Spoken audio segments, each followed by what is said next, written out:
Prendre refuge, ce sont deux histoires d'amour.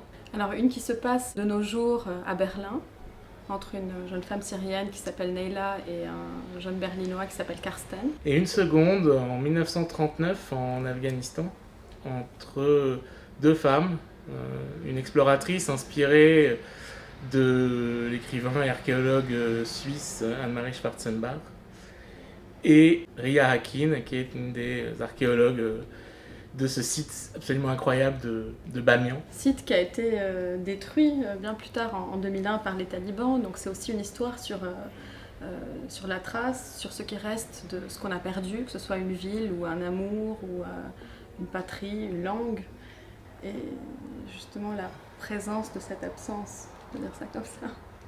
Pas mal la présence de cette absence. On aurait pu garder ce titre-là, tiens. On recommence tout.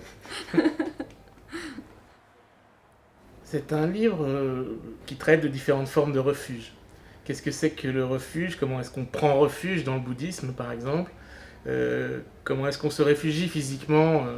On échappe à la guerre.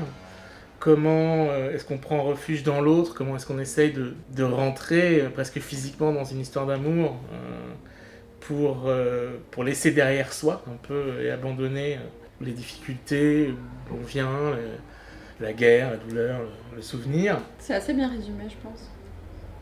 Voilà, c'est super bien résumé.